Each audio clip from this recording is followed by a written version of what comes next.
Hello, and welcome to the Lust Podcast Show, the show that is rated R for real and not PG for playing games. I am one of your hosts, the Boss Lady. And I'm the D.O.C. Continue to join us for our weekly conversations about life, culture, and everything else. As we like to say, get to know us, get to love us. Before we go any further, we got to pause for a second, give a shout out to our sponsor, Cigar Junkie and CJS Educational Services. Don't forget to continue to buy that merch, especially now in this cold weather. Before we go any further into this 3-course meal, just gotta pause for a second. D.O.C, how are you? How you doing? Man, I am feeling fucking great. An amazing, great weekend. Another great, epic weekend. Yes. So shit, that's it. It was an extended weekend on top of that. Yes. So it was cool, man. Yes. So I'm feeling great, getting in that birthday mode, like 2 weeks and loading. Got about 2 more weeks to get to that shit. So, February 7th, you know what I'm saying? Okay. Other than that, that's it. Okay, same here, doing well. As I always like to joke, just trying to dodge people's germs like the Matrix, trying to stay healthy so we can enjoy this birthday weekend coming up. With that being said, let's jump into this 3-course meal because we got a lot to talk about with this appetizer. We got quite a few hot topics. I'm not going to even lie. So let's just kick off with the first one, which was Dave Chappelle did a monologue on SNL. I think it was fucking fabulous. What's your thoughts on it, D.O.C? Yeah, I mean, it was great. It was like a 17, 20-minute monologue to open up the show. And, of course, Dave Chappelle, being the genius that he is, wove all this crazy shit together. Of course, he addressed the whole the Trump guy becoming, president again. So it was good. It was genius. I always tell people was check out SNL. Yes. And we got to see what a revived Dave Chappelle skit would look like because he did something like that. The Dave Chappelle show skit with Glorilla.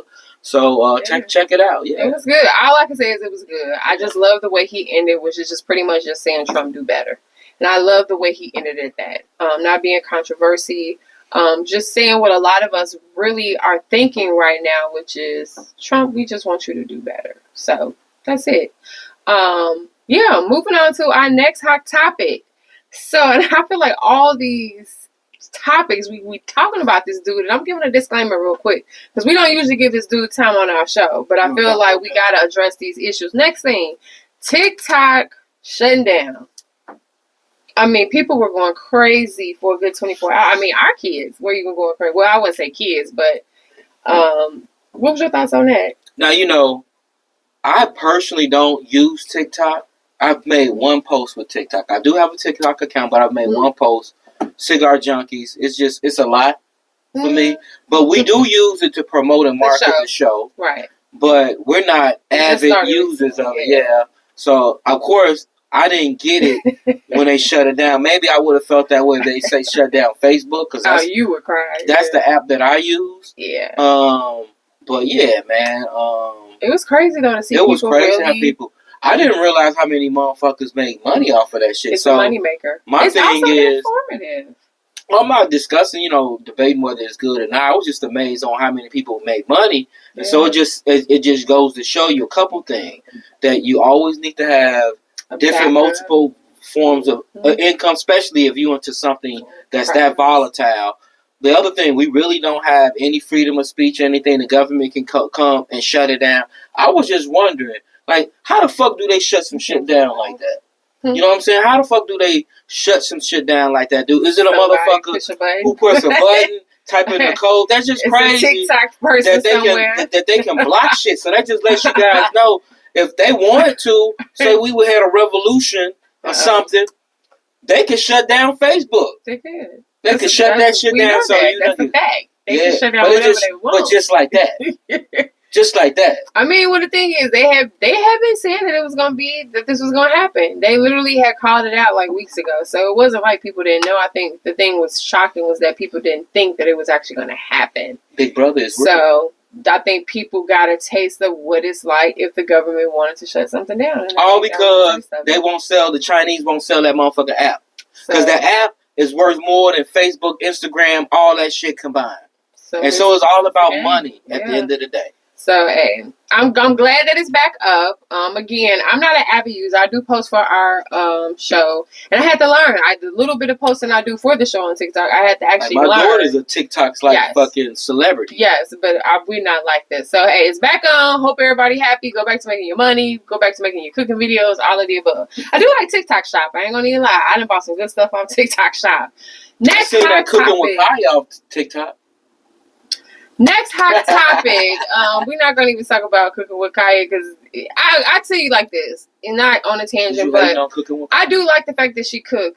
But what I didn't like is just the whole like the comments. So your man want to know if I can cook some smothered turkey wings. I told him I could cook, like all the sassiness that goes. That's what's selling. It is. I ain't gonna hate. Do your thing. Because I'll be on there like cooking with Keela. Yeah, I'll be doing the same thing. If I sure would cooking with Keela. I sure would. But anyway, next hot topic. Once again, we talking about this dude, but Snoop Dogg, Nelly, and Rick Ross performed at a Trump party. I didn't know it was Nelly and Rick Ross. I thought it was just Snoop with the shenanigans, but I didn't know it was Nelly and Rick Ross. Yeah. What you got to say about that? Hey, like my nigga Dion said, it must be the money. Must be the money. Must be the money. Yeah. Hey man, them niggas now. So I wanna go to. Really, go ahead, man. I just wanna go. I wanna play a clip real quick. Play the clip. I know the audience is gonna pick it up. So I wanna play a clip real quick when this is back in 2017. Yeah. And this is when Snoop Dogg had a lot to say about. So here we go. You gonna perform for Donald Trump, huh? Which one of you jigaboo ass niggas gonna be the first one to do it? I'm gonna roast the fuck one of you Uncle Tom ass niggas for doing it. Which one of you niggas gonna do it first? I was the one that's performed for himself. Okay, so we're gonna pause there. So that clip was Snoop Dogg back in 2017 saying who was gonna be the next Uncle Tom ass nigga that's gonna perform for Trump, and fast forward and here he is, he performed. So now D.O.C, what you got to say about all this? Simple. There's a couple things. All money ain't good money. That part. Sometimes as a man, you have to stand for some things. That just shows me that you can get bought out and sold out. I just wonder if a nigga like Tupac was alive, would he have done something like that?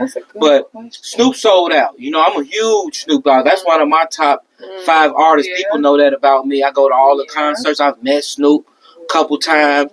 And you just ordered some of his flip-flops? Yeah, I didn't know this. I ordered some of the nigga flip-flops for my birthday. I ain't sending them bitches back. They some cold ass flip-flops. Some sketches. But I ordered the flip-flops for my birthday. And this was before this inauguration shit came out. And yeah, man, the nigga sold out. Nelly sold out. Rick Ross sold out. Now, in Nelly's defense, Nelly did release a statement saying that he would have did it for any president that would have asked him. Like, he did it because he looking at the title of the president of the United States, asked him to do something, he's going to do it. Whether it was Biden, if it had been a Kamala, no matter who, Bush, whatever, he would have performed for anybody. But you left out the next part. He didn't double down and said Trump is not a white supremacist. Now that part I wasn't gonna say because that made me feel bad about Nelly because he fucked up the whole comment with that one line that he don't see how Trump. As my nigga Trump would say, as my nigga Busta Bus would say, as my nigga Gree would say, here comes the coon, here comes the coon, here comes the coon, here comes the coon. Here comes the coon. Here comes the coon. Here comes the coon. That's all I got to say, G. Now, that's all I got to say, G. Hey, I'm disappointed. I ain't gonna lie. I feel like they may not be able to come back from that shit. I feel like at this point in time, you got to stand for something. You got to really, what you believe in is what you believe in, but you got to stand for it. I mean, I'm being real, man. I was disappointed. I didn't know all 3 of them. Now, this is the other thing. But wait a minute. What about all the other, like the Waka Flockas, the Kodak Blacks? There's so many other rappers that then jumped on Trump bandwagon. Them niggas are retarded. And I shouldn't use that word. Really? But this is the other thing. The other play is because I know how these niggas is really connected in the street world, in the street life. It could be a bigger play that we don't see behind scenes. What you mean? That Snoop could have did this to get some as of a the Crips favor out? to get some of the Crip niggas out on Man, some party. On some federal parties. Hey, shit, Kodak Black got out. The motherfucking Lil Wayne got out. That's what Kanye West was lobbying Trump about last time, trying to get Larry Hoover out. So I look at it from that way too. So it may not be Snoop, let us know what was the ultimate plan. So it may not be no coonery. It may be some slick shit. Snoop, let me know. On the back end. Holla at your girl. Holla at your girl, the boss lady. I need to know, Snoop. The underlay for the overplay. Well, Snoop ain't got nothing to do with this last hot topic, and that is your boy. He on his goddamn fucking second day. Excuse my language, but he ain't even made 5 days yet, and he done already pardoned 1,500 people that were involved in the January 6th Capitol attack. Even people that even was responsible for killing the police. Because one person, I believe, one person died from like a heart attack or something like that. So the fact that one of the first things they showed was him signing a bill that will pardon all of them. And when he asked the dude, how many people on this list, the dude said, well, I believe it's about 1,500 on this list, sir. Yeah, you signing, they just go away. All I got to say is free Larry Hoover. Free Larry Hoover. Free Larry Hoover. Please. Y'all tripping. These niggas, it's just like, they actually committed insurrection, treason, and he got pardoned. This is the other play too, y'all. He has now activated his silent army. Oh, he got soldiers. These are his ride or die killers. He's like martyrs. Because they know they can do shit and get away with it. Yep. He got law enforcement in there. Yep. All that shit's in there, y'all. Yeah. Y'all don't see the deeper thing that's Trump coming this term. This shit coming. Y'all niggas better.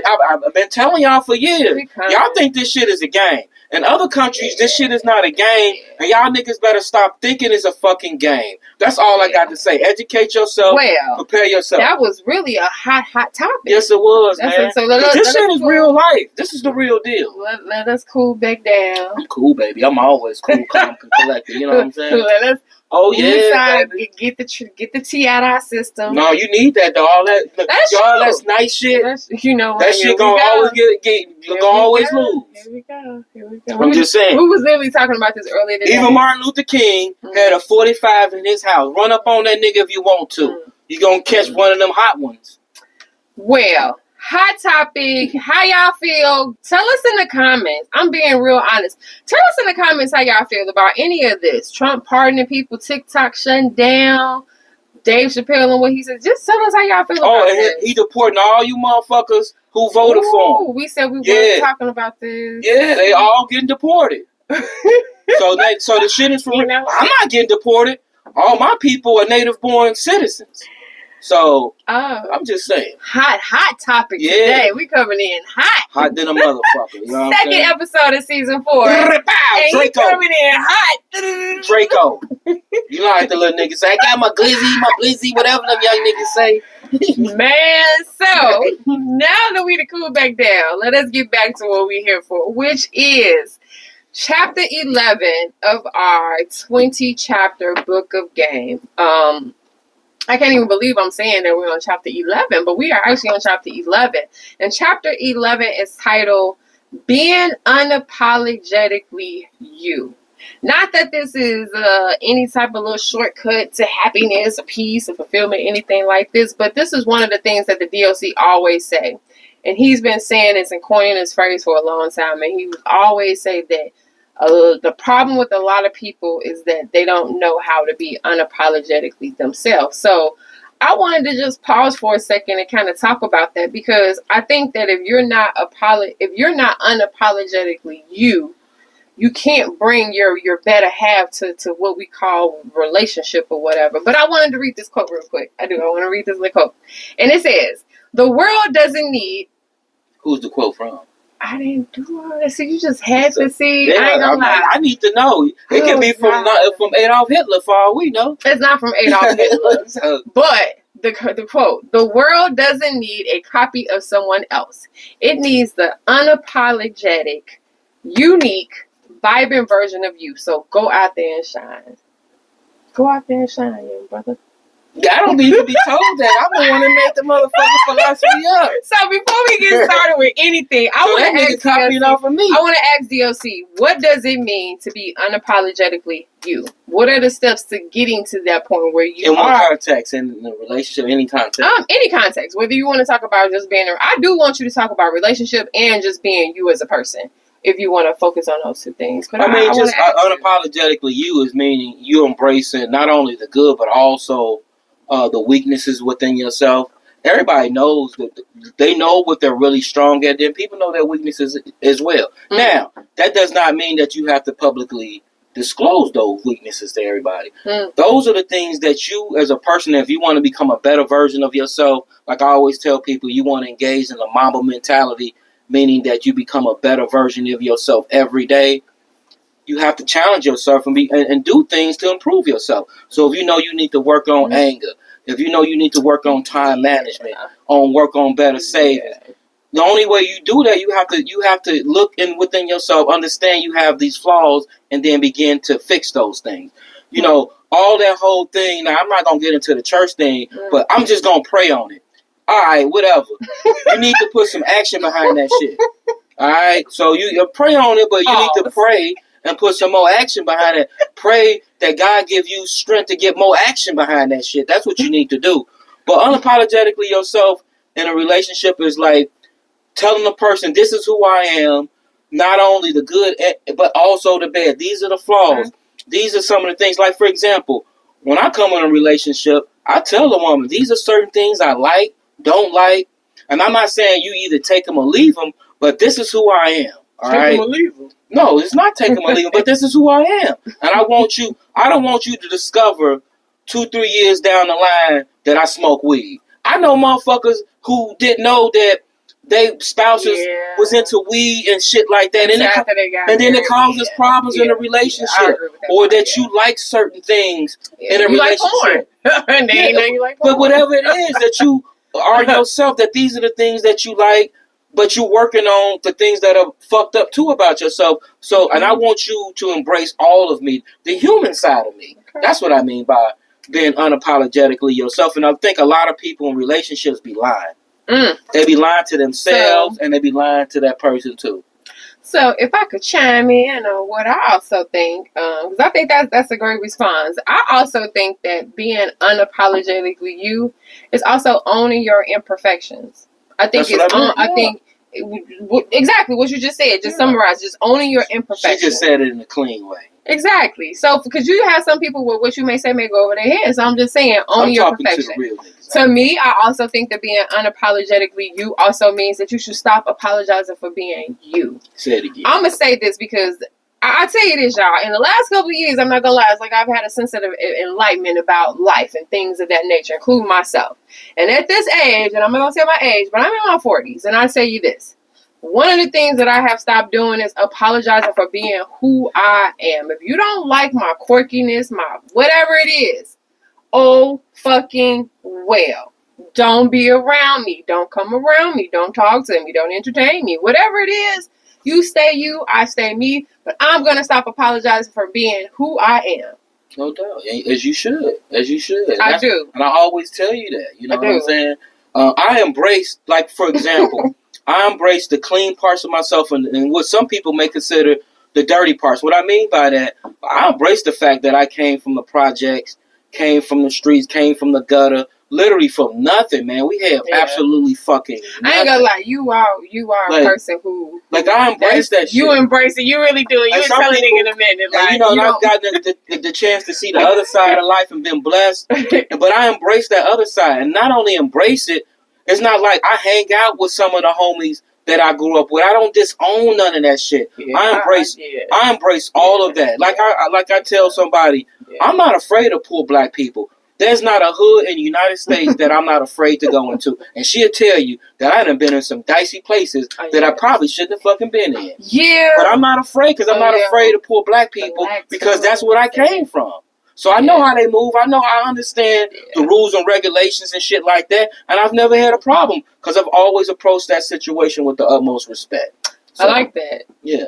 So embrace that shit, man. Embrace where you come from. Set boundaries. I think don't feel guilty about setting boundaries about who you are either. Like, set your boundaries. Like, that's the thing. Sometimes people have non-negotiables, and a lot of times people waver from what your non-negotiables are. If you got certain things in life you expect or you want, or you just have to set the boundaries. It's like, if you're not meeting what it is, then we need to go ahead and do what we need to do. I'm just being out. That goes with like relationships. That go with friendships. That go with jobs. That go with a lot of different stuff. Like, set your boundaries and don't feel guilty about it.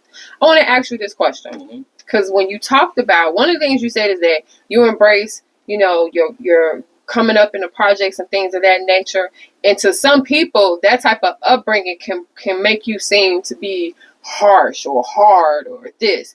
How do you censor yourself to avoid offending other people? Like, do you find yourself ever having to censor yourself being who you are to keep from avoiding people? And how do you do that in a safe way that you're not losing who you are? No, one thing I've learned, especially as I've been blessed to progress into different circles, it's almost like some people would say it's a form of code switching. I'm getting all deep. The boys we wear the mask and things like that.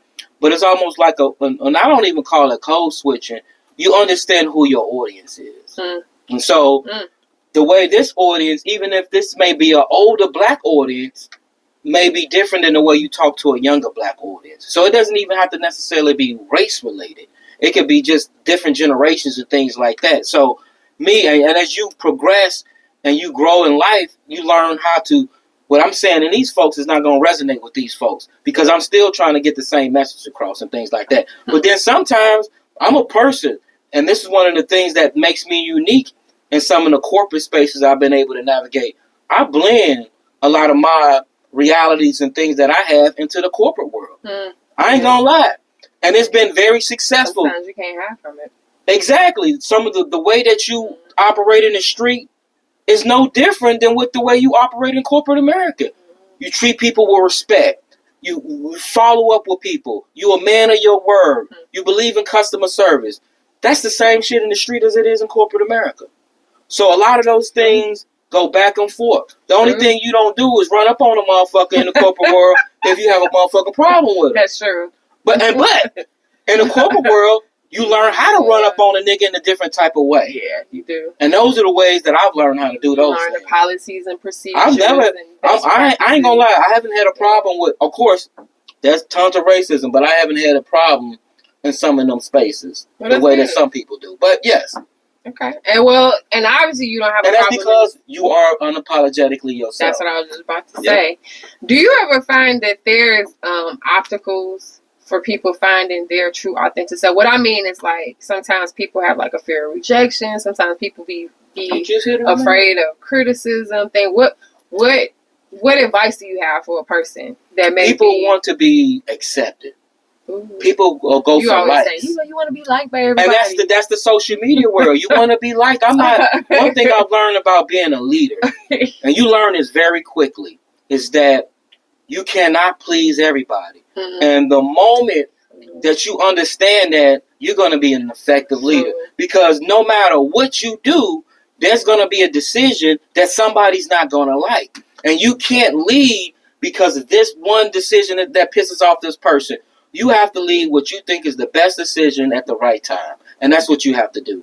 And you can't be afraid of that. And I think a lot of people lead and they want likes. Everybody's so-called want to be readily accepted. Nobody wants to be challenged. I also think at a certain extent, everybody want to be liked to a certain extent. I don't think it can give. Okay, just hear me out. Yeah, you don't want to be hated, but right. The thing is, though, teacher, boss lady, the thing is that if you doing right, you naturally gonna create haters. That's true. So people gonna hate you. You're gonna people always hated have Jesus haters. Christ. That's true. You're gonna always have a few haters. You're gonna always. You don't want the majority. You don't want to have more haters than you do supporters. At least I don't want to have more. I don't want to have more haters than I have supporters. I want to have more supporters than haters. So yeah, I get it. Everybody got haters, but you don't want to be. And all the haters he got. Why are we using him? I'm just saying, G. The game of all examples. I'm just saying, G. Oh my God. I'm telling you. Let me ask you this: what are some? This game is ruthless out here, man. You got to play to win, man.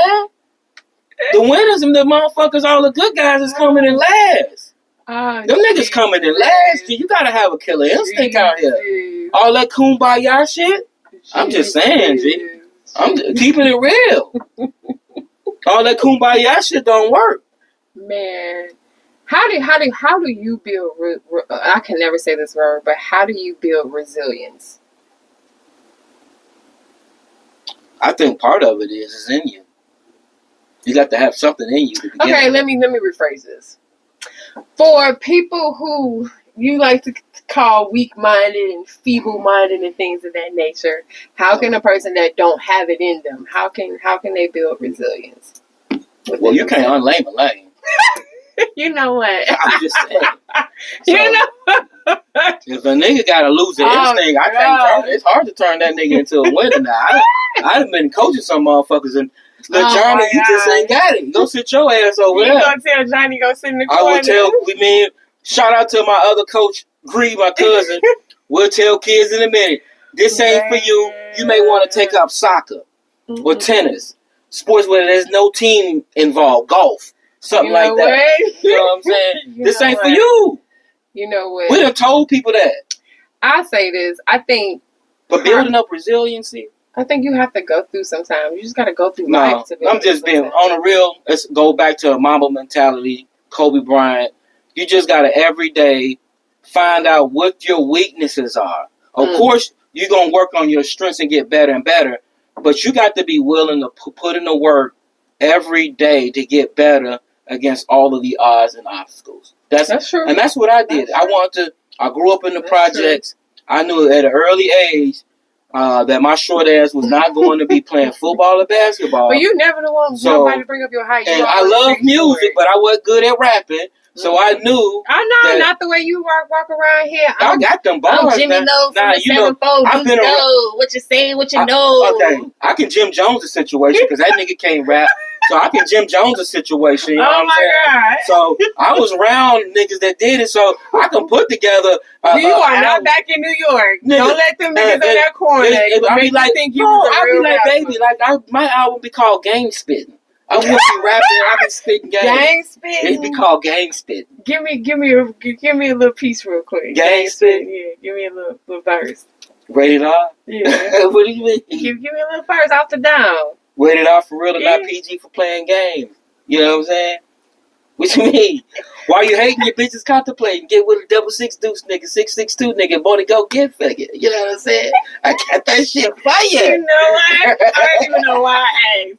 I opened up that can of worms for myself. Hey, I'm spitting game, man. Okay, because he just went into like Pimp Slim mode real quick and tried to give me some isms real quick. I would, man. I told you, get me in a room with Michelle Obama, give me 10 minutes, she gonna go. Oh God, here we go. I got one last question. This is more of a metaphorical type question. Okay, I'm getting deep on you real quick. Yeah, metaphor. What is metaphor? I'm just fucking with you. What's the cost of living by somebody else's expectation? Say it again. What is the cost of living by someone else's expectation? That's a deep question. Yeah, I don't know. You tell me. What I'm asking in this question is, what kind of question if you're not being you, right, and you are around other people, you growing up around other people, you do things with other people, you're not being you. What is the cost of that? What is the cost of living that life of not doing things, being unapologetically you? What is that cost? What will that cost you? If you're going through here, you navigate. You don't have a sense of self. And that's key. And if you don't have a sense of self, that means you fall for any fucking scam and bamboozle. So the cost of living by somebody else's expectation when you're not being you, that's costly. Yeah. That's very costly. Well, you see people now that get caught up in the social media. You got so many niggas, man, out here thinking that they are fucking celebrities. That they are balling out of control. They show them eating at these high-end restaurants. I'm like, bitch, you pulling up to a motherfucker subsidized Section 8 house. Who the fuck are you fooling? It's the self-celebrityism that shit is crazy to me. But I ain't hating, I ain't pocket watching, because that's what it sounds like. But I'm like, come on, man. And that's what I'm saying. You getting caught up trying to prove yourself to some other people for likes. You're doing this for likes and nothing else. I think that people do it because they don't know how to feel accomplished on their own terms. I think that sometimes people don't know what it means to do for them. So they do the things that they think other people may like of them. And a lot of people shape who they are based on that. And I tell you, 10 years ago, that was not a thing. 10 years ago, people didn't base who they are or people did not find their identity or shape their identity based on what people liked or thought of them. I know. Now that is a thing now. Yeah, that is a true thing now. When I was at Northwestern, man, as a student leader for members on a black student group, that's one thing I stood on. And I spoke out against a lot of shit that a lot of people weren't popular. A lot of black folks didn't like me at that time. But it's funny, you come back and you witnessed it. 25 years later, did they not give me an award? Yeah. Did they not honor me for what I did? Mm-hmm. Kept the motherfucker. You had a lot of people come to tell you, like, Jimmy, I know what you mean now. Like, it was crazy. I didn't think back then. Like, I just thought you was crazy, man. I just thought you like talking shit, but you really was trying to change things around. I remember one time, man, these niggas was so bitches down there. I was trying to get them to provide security for Dr. Khalid Muhammad. Bitch ass niggas wouldn't do it. So what I did, because I was tied in with my niggas from the streets, I hollered at the GD niggas off of motherfucking Howard Street, off of Junedale. Y'all know who I'm talking about, in the GDs off Church and Dodge and Evanston. And I got 30 niggas with guns, and they provided security for Dr. Khalid Muhammad. And y'all know I'm not lying because I got receipts for it. So that's the shit you got to do sometimes. You got to go against the grain, man. On your own terms. Got to go against the grain. You figure out history end up proving me right. See? And see, one of the things about being unapologetic. I told them niggas they fuck with this black house, I was going to get all the GDs and we was going to come up to this motherfucker and protest. I own a G. What that shows you is that when you do things by your own terms, you get a freedom from seeking approval and validation from other people. Because you move without that. You know, you run into some people who literally everything they do is a thought because they have to figure out where they're going to get the validation from, where they're going to get the approval from to do Social this or media. be this. Exactly. It's a dangerous game. I'll tell you that. Especially if you're doing it for likes. Exactly. Well, Mr. D.O.C, I truly appreciate you explaining what you mean when you say unapologetically you. And I just hope for those who watch this show, I hope if nothing else, you pull away that the general message is just pretty much like live true to yourself. Because when you live true to yourself, you're gonna provide yourself with your own joy, your own happiness, your own peace, your own fulfillment, your own self-gratification. You're not gonna need other people to do that. And that's one of the things that I have learned from being with D.O.C. is how to be unapologetically me. Because I wasn't that when I first met him. I wasn't. I catered to everybody and everything. And I think throughout the years, I've learned that I gotta look out for me first. I be telling that shit. I gotta look out for me first. Before my kids, before him. I gotta look out for what me I always first. tell you, if you can't do for self, you can't do for no one else. Exactly. When you on a plane and them motherfuckers are giving the emergency procedures, what do they tell you? Most people, if you have kids and it was an emergency and the oxygen mask dropped down, you're going to put the oxygen mask on your kids. When you shouldn't fucking do that. No. And you're like, what? No, motherfucker. Because if you fucking pass out, you can't put it on your kids, so both you motherfuckers dead. He gonna be alive. You need to put it on yourself first, then put it on him. Do for self. And then because you can't do for no one else. That's it. Because if I'm in my position, if Jimmy ain't right, if the D.O.C. ain't right, then everybody else ain't gonna be right. That is true. If my mental is fucked up, the whole household gonna be fucked up. If my money in my pockets ain't right, everybody else gonna be short. And vice versa. Vice versa. That's how it's supposed to be. Vice versa. So get yourself together. Work on yourself. Be unapologetically you. People say, I put my kids first. No, you should put yourself first. And then your kids. Because if you not right, them kids not going to be right. So true. Be you. Be who you are. Do you. Get yourself right. Whatever it is, work on your weaknesses and become a better person. And I want to say one last thing before we get into our dessert, fear, foul. But people need to quit running from who the fuck they really are. Yeah. I'm going to pause and I'm going to say that again.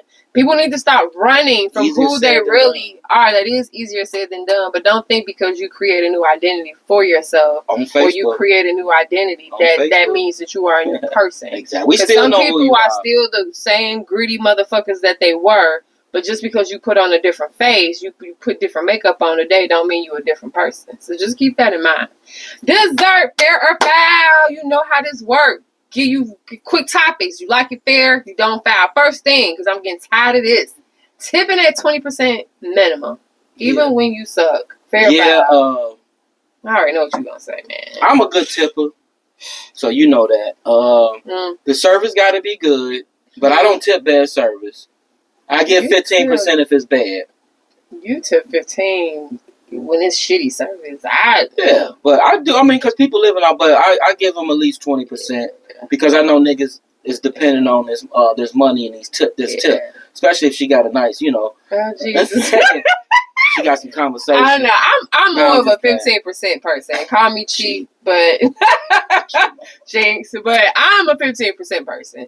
He's always tipping way more. So than me. I think it's fair. Yeah, like if I'm paying for something on our date, he's gonna factor in the tip, not me. Cause all right, fair or foul? Schools canceling classes for cold weather. They say these kids punks now. Fair or foul? Fucking foul. These weak ass kids. This whole generation is so fucking weak. Oh my god. Just so fucking weak. Can we talk about this for a hot second? So fucking weak. I remember walking to school with motherfucking snowsuits on. I had mints. I had gloves. I had scarves. Folks, we didn't even have gloves. We had mismatched socks that we used. I ain't gonna even laugh at that. Niggas had mismatched socks. I don't even want to laugh at nobody being poor, but fucking mismatched socks. Niggas didn't even have matching fast socks. I'm sorry, y'all. I wasn't supposed to laugh at that, but niggas had mismatched socks. I see a little boy in mismatched socks. You can't talk to me. You ain't saying shit to me. Said, hey, it get cold enough, man. He's talking to me. Motherfucker got his hands y'all say well like Jimmy with your mismatched socks on your fingers. Yeah, I'm just telling you, man. You walking around like this? Nah, man, that nigga was poor, man. I think it's foul. Now, the only reason why I'm going to give it a little bit of fair is because I know when I used to work at a particular high school in the area, them kids used to have to be on them bus stops at like 5-something in the morning just to get to school by 7-something. So when I think about the amount of kids that be standing on them bus stops at like 5-6 in the morning when it's like no 30 below, I kind of get why they do it. But they not standing on the bus stop all day. They be standing on the bus stop for a minute. If you out there, like, sometimes they be standing out there for a minute. Because I used to teach. If kids used to come to school. The bus come at a certain time, and it's supposed to be there at a certain time, so you get there right before the bus comes. But some kids have to stand out, because their bus stop may not be right in front of their house. It may be, like, up the street or whatever, and they have to get on the bus stop. That shit. That's what we did. Hey, I'm just telling you. These kids weak as shit. It be kids that do this. Motherfucker out here with no boots on, wearing Jordans in the winter. We had boots. We had the Hoover boots on, G. Hey, fair or foul. Loaning your partner money. And when I say partner, I mean like girlfriend. Okay. This is the thing. You live with this person. You live with. Okay. Loaning your live-in partner money. Fair I think foul. That is foul. Let me tell you. Ooh. This is actually. Ooh. You foul. You said loaning the money? Loaning your partner, your live-in partner money. I don't think that if I'm laying with you, you ain't loaning me shit. You gonna give me that because I needed to do what I need to do. To say something else. No, I think that's crazy that you gonna loan me money. If you need $400 to do something to make the close a shortfall, here go $400. I know I'm gonna get it back in something else. I ain't talking about it no pussy. So I because I may need the $400 down the line too. Oh my god. So I know a motherfucker that actually had a payment schedule. And then, this is the other thing. I know a motherfucker who sold they motherfucking do a used car to the dude. How the fuck are you selling me your used car and we live in the same household? Hey, you gotta get that money, hey. So, and they wonder why they not together. I guess that would be the same as if I put the car in front of my house and a stranger sold it. But I mean, yeah, I guess that is kind of warped. That I'm a sell you my car for 12. Because my thing is just sell it to a stranger. Yeah, I think I just sell it to a stranger. Well, like, why? And you actually let her do that? She the pimp. I ain't mad at her. Okay, now maybe people who live with each other would say loan because they want to make sure that the partner knows that I'm going to try to give that money back to you at some point. Yeah, and that's the whole point. You're gonna get her, but I'm not loaning. If you was come to me, I'm not loaning you. Here goes the money. Well, the good thing is when we were dating, I never asked you for no money. Yeah, no, but no, come on, man. But if I did, loan, that's just weird to me. You would have just gave it to me. Yeah. So you tell me when we was younger, I could have just been getting you for money and just by asking. Yeah. We was living together. Hey, ladies, y'all hear but that, see, right? that's the whole point. Y'all hear that, Don't marry no broke woman. You hear that, I ain't getting no broke woman. She had her own shit. Last pair of foul. This has been really, really, really controversial because we even talked about this in the car. Women taking men on dates. And let me premise it because this is more so, this is really a question because do women short men? Women taking men on dates. Women short men. Is that fair or foul? I'm going to say this. Based off social media, yes, you don't do this because you'll take me out just cuz, right? Like restaurant week. You know I love yes, we restaurant. have a couple of reservations. So she going to take me out. Yes. And there ain't no special occasion. Occasion. Because he loves restaurant week, so. So, but I just from what I see on motherfucking the social media, niggas be taking their girls out. Ruth Chris, Maestro, motherfucker Eddie V's when it was open, Papa Do's. Motherfuckers is going to they going to Longhorn, Applebee's, Chili's. Ain't nothing wrong with none of these spots, motherfuckers like, hey, I got your favorite jerk at home. Hold on, though. Come on. Chili's, come on, and they got good egg rolls. Applebee's got the wonton tacos. Like, come on. Who was the one girl said that? Motherfucking, what was that? What's that? Cheesecake Factory wasn't a good first date. That type of shit. So my thing is, ladies, y'all need to step up y'all motherfucking game. Y'all need to step up. Okay, so let me say this. So if I'm a female and I'm taking you, we're dating. Okay, I'm gonna ask them two different questions, ladies. We're dating. I'm taking you on a date. I'm a girl. I'm taking you on a date. Where is a good place to go on a first date then? For a guy? Yeah. For a woman to take a guy on the first date.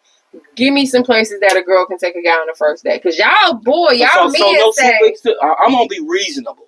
Okay, give me Longhorn to be cool.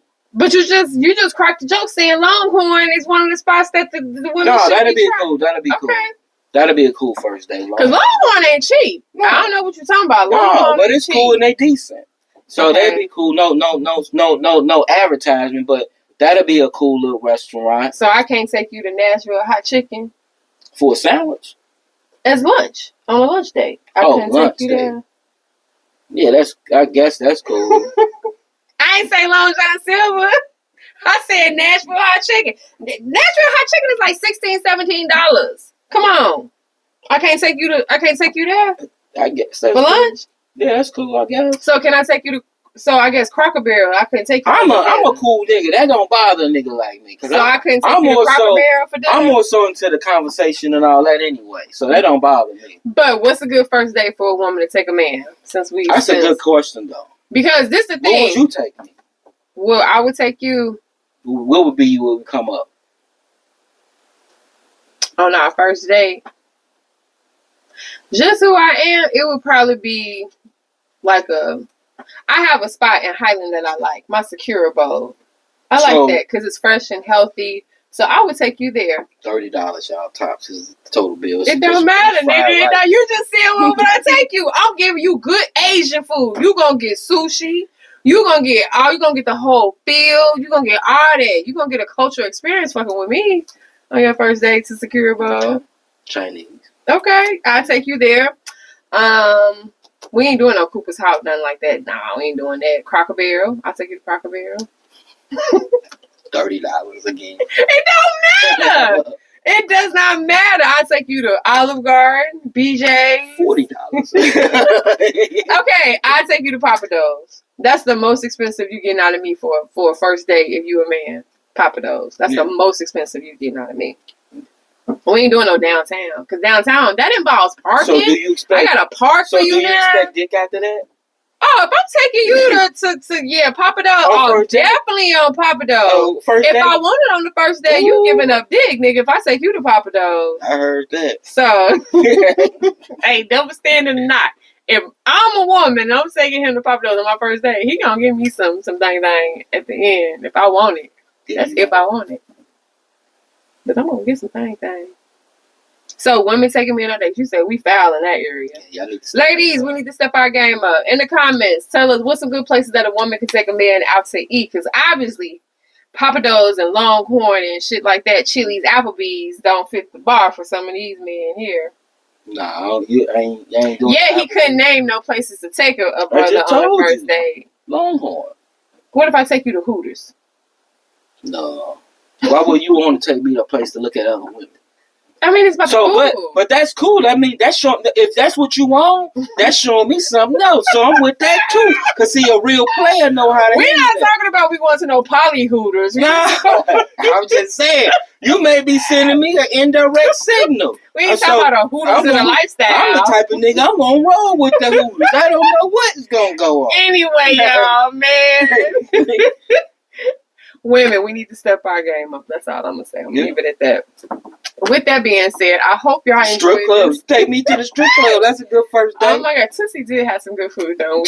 The strip clubs in the South have great food. Yes, they do. They have great wings. So we've always eaten good at a strip club. That is so true. So hey, I will. Okay, Tootsie's with the linen and everything. I'll take you to Deja Vu on 1220 real quick. No, so I can get some meth and get syphilis. And herpes just walking in the door.